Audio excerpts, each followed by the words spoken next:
Oh, testing. All right. Hi, everyone. I'm sure you're curious to know what this is right in front of you, right? So this is what we call a Wayang Kulit. So Wayang Kulit is basically one of the oldest form of storytelling craft in the world, and this particular craft originates in Kelantan, northern part of Malaysia, where my grandparents used to live, my late grandparents. And the reason why what I did in the past and what I'm going to continue doing in the future. And it has to do with one thing, which is storytelling. And speaking of storytelling, of course, I have to tell you, it starts with a story about my obsession with the shadow. So because Wayang Kulit is basically a kind of a performer that plays around with shadows, okay? So this goes back, and it's something to do with, it's like what Peggy says about grandmother's story. Exactly the same thing. I'm one of those person who sits down and listen to my grandmother because there's something about grandparents. They really tell really good stories that really sticks you forever. So it starts with a shadow. So one of my fondest memory growing up is going back to Kelantan during the holidays. And during breaks, of course, at that time, bear in mind, this is like back in the days where there's no internet, there's no games. We have a thing called Micro Genius. You know that? I don't know that. That's why Sega. How about Atari? Yeah, that old school. Okay, at least you. So that old school. So that's what you do back home. But when you go back to kampong, you don't have all that. You basically stay with my grandparents. Very traditional house on stilts, fan. There's no air conditioning. So the best thing you want to do is like basically just go out there and explore your kampong, the village. So you do, you actually go explore sewages. You go to the forest. And I was very, very naughty back then. So, and because there's no parents, so I was pretty a wild child. But that's how storytelling comes in. So my grandma used to tell me all this stuff. So when I go to, let's say, to the forest, right? She'll say, okay, you go in, don't make too much noises, don't shout, or else the jambalang will come and cause you to lose your way in the forest. If you want to pee in a tree, ask permission first. Say that, Dato, allow me to piss on your and and another classic story where she said, okay, you have to come back before sunset, or probably like before the Maghrib prayers, because or else at that time all the hantus, all the ghosts will come out and kidnap children. So I was like a bit arrogant, but for some reason it got stuck to me for a long time. So every time, and I found out it's not just me. The whole kids always like whenever they hear the azan prayers, they go running back home.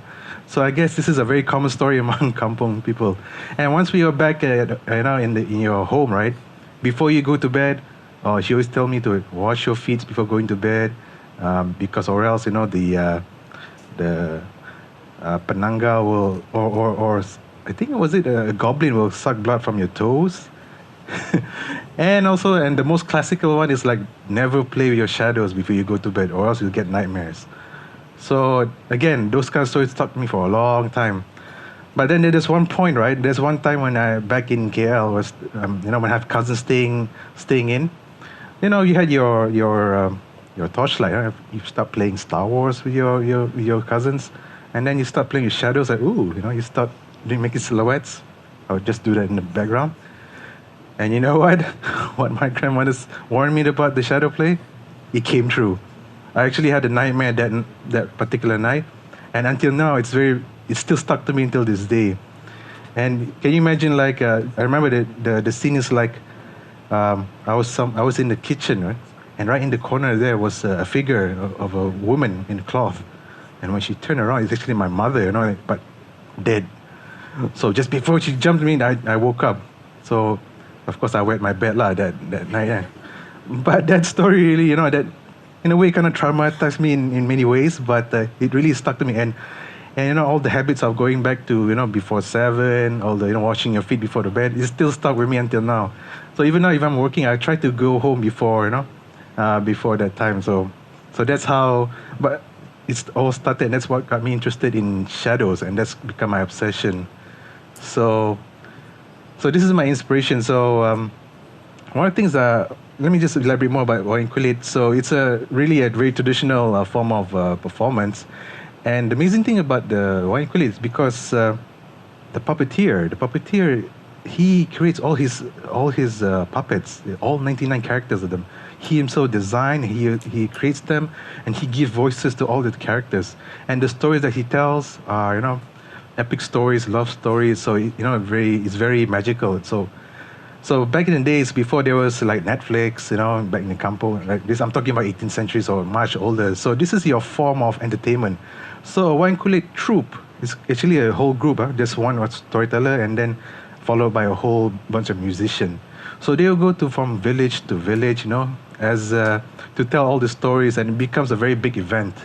So they not on, so besides entertainment, they also like tell all this really interesting stories. So embedded in the stories are, information, data. So they are bringing the news all over the world from their travels. So it is very important for the villagers. That's where they get, their daily dose of, like news from outside, the gossip of this kampong and the other kampong, and what's happening around the world. So this is the importance of Wayang Kulit back then. So that is why I got really interested in this, and I really, for me, the the function of a puppeteer for me was very important, and that's why I took to heart. And I was fascinated by his ability to tell stories, to create all his artwork. So that inspired me as a practitioner, as an artist, and as a filmmaker, and also as an academician. So I do teach a bit of film. So for example, like this is some of my artwork. So I started off as drawings, and it got expanded into like a digital. I just put a bird there because just to show I'm not really so obsessed with Wayang Kulit only. I do all the other stuff as well. Okay. But yeah, that because when I did my when I went to study overseas, I wanted to exhibit work that best represents Malaysia, what about my own culture identity. So I thought this was the perfect symbolism for me, because one is from Kelantan, where my grandparents used to live, and I think in many ways I am like the storyteller themselves, like the puppeteer who actually creates his own craft, tell their own stories. So it started off with drawings, and then expanded to digital art. So this is one of the work that I did. I combined watercolor and then paint using using Photoshop, and it's just because I was curious. I want to know more. I want to expand more on my craft. So, but the story still remained the same. I always use the Wayang Kulit motifs, and this is basically my interpretation of New York. When I went to New York, right, I was overwhelmed by the tall buildings. Like I was so used to like staying in a kampong, but then when you go to it's a concrete jungle, so it was very overwhelming. So I kind of expressed it to my art, and I just continue on. I decided, why don't I try something more? I try animation. So that's what I did for this exhibition. I know it's a bit too dark, but what I did, I start animating. I start drawing, and then I start cutting it up and start animating it, and I exhibit it using projection. And this particular story is about Si Tanggang. You know about the story about Si Tanggang? It's about the boy who disowned his mother, and because of that he turned into stone. It's a very popular story. I'm not sure if you guys, the new generation, know about it, but that's why I'm doing this, just to bring back all the stories together. And what's surprising me about this exhibition is like, because I even did it in Bahasa, the narration, but yet all these Americans, they come, these children start coming in, they sit down, they actually get immersed in the story, so that like they understand the story without understanding the language. So so for me that kind of like was a eureka moment for me, because then I realized how these stories can be very universal. The more local you are, the more personal you can get. It transcends culture, it transcends borders. So that to me was a very important thing. So that's why it got me interested into storytelling.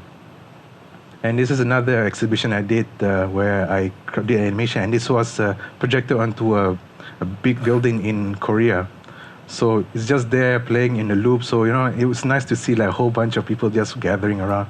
They don't necessarily have to understand the story, but just by the visuals of it, and they just start asking all the questions. So I think that's, for me, was amazing. And of course, now these days, where I'm teaching here just next door, MMU, Faculty Cinematic Arts.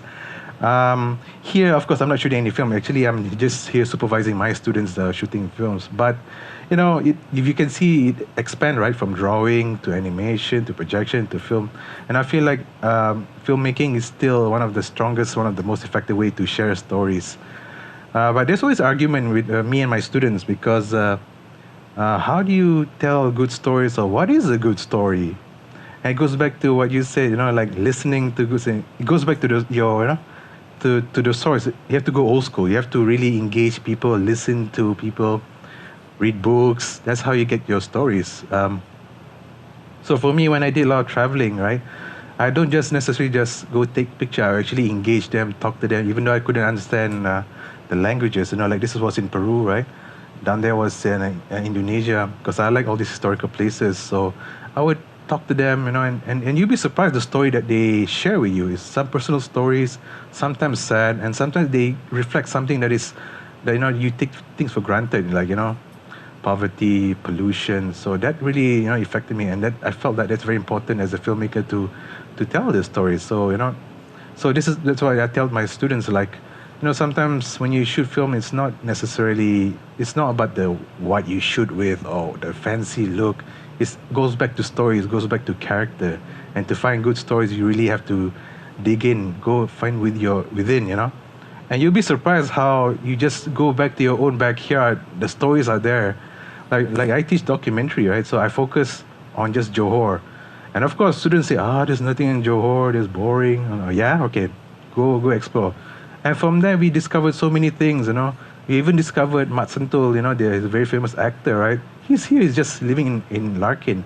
He's actually one of the pioneers of VFX in Malaysia, but people don't know about it because he was eclipsed by P. Ramlee, But he's there, he was a pioneer. So through that very small documentary that our students did, he finally got recognition by FINAS. So those little things are very powerful. And like Peggy's story, how the pie, yeah, it's a very small thing. We're just doing your job, but you'll be surprised how that little things affects others. So that is the power of storytelling. So why is it so powerful? Because you know what? Coming back to my grandmother's story, right? When she tells me all those stories, it's not really, it's to scare you, but there's a reason for it, It becomes like a form of discipline. She doesn't have to worry about you too much, because she knows, he's going to be back by 7, right? He's going to wash his feet. So it becomes like a very very valuable discipline. So that's how information or data is being embedded in stories. That's why, and this one goes back all the way back to the caveman era. Before there was even language, cavemen just start drawing on the walls. They painting. They use their languages. So that's very important because so that the stories, and then they share their experiences with their children, so that the information passed down from one generation to the next. So that's how we evolve as human beings as well. And then of course when we start having literature and all, so we become much more sophisticated, so become very diverse. But that's where storytelling comes in. So coming back to remember I talked about Wayang Kulit, right? So that's the importance of Wayang Kulit. So he would travel each different village, to share his knowledge, to also try to capture some of the stories, and in doing so, he captures also the cultural identity of each village, and then he brings them everywhere. So that's very important in terms of cultural identity. So what I wanted to share really is that we are all storytellers, and because storytelling everyone here is a storyteller, whether you realize it or not, because this is how we, it's already embedded in all of us, and we are very visual and we're very audio-driven beings. So it's much more effective when you listen to people and you actually see it. And remember, and mastering this storytelling is very effective.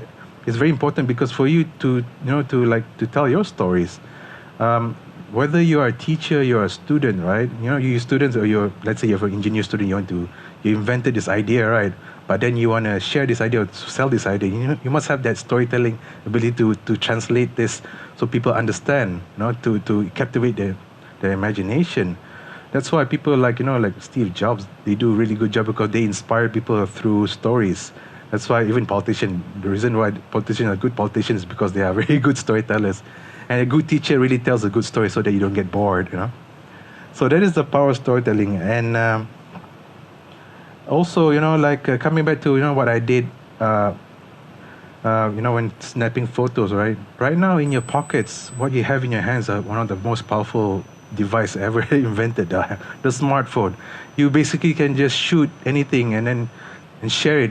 Right now you are the storytellers of the world, especially now with YouTube, with the Internet of Things, makes it accessible for everyone to really share the stories, share important stories. Like, rather than just do some selfie, why don't you just turn the camera around and take pictures of the environment, of the things happening around. You'll be surprised how much what you capture. You'll be surprised there's stories to be told, and maybe you can be their voice. You can, for those who cannot even speak, you can be their voice. So, for example, like, recently there was this really powerful picture of the turtle with the straw in the nose. You know how that create a whole movement?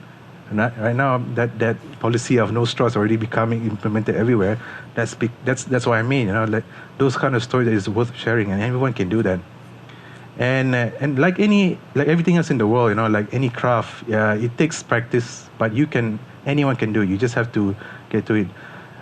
And just what I want to say in the end is like, all it really takes is just a very small light source and the power of your voice. In TEDx, the philosophy is like ideas worth sharing. So why not we share, when you tell stories that is worth sharing. So that's my, hopefully that message will translate to you guys, and let's tell good stories, and hopefully bring more awareness to what's happening around us. Thank you very much.